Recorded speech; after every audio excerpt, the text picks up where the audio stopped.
Hi, Josh Apple here with the Raspberry Golf Academy. Today I'm at our top deck at Virginia Golf Center, and I'm going to talk about what information you need to gather when you're on the golf course before you hit a golf shot.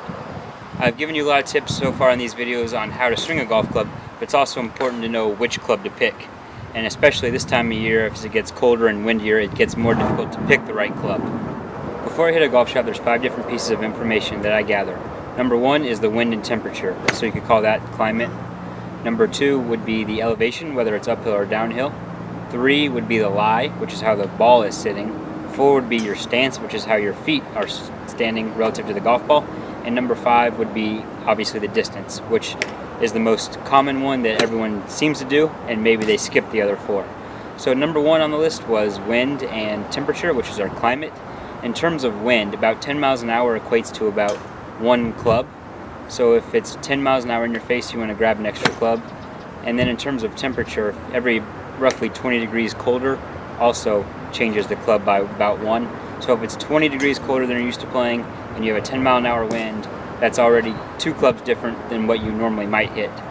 So next piece that I mentioned was elevation, and about 10 yards again is going to be about 1 club.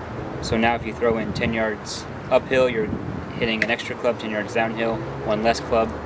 And then you go into how the ball is sitting, which is your lie. And if the ball is sitting up, it might go further. If the ball is sitting down, it might go shorter. If it's neutral, you don't need to change anything. And then in terms of your stance, whether the ball is above your feet, below your feet, all these things are factors to how far the ball will go and which club you're going to pick. Identifying lies and stances is something you can actually practice on the driving range. Obviously, if you're hitting off a mat, your lie is flat, stance is flat, there's no issues there. But if you are hitting off turf, and you can put yourself in divots, you can put yourself on top of the grass, sitting down the grass, give yourself different lies and stances, and play around with seeing how far the ball goes, whether it goes shorter or further in different situations. And then once you get that same lie or stance on the golf course, you'll be better at identifying which club you actually need to pick in that situation. And then lastly, of course, is your distance. Most everyone is comfortable gathering distance, especially now with rangefinders, but it's the other 4 that people often skip.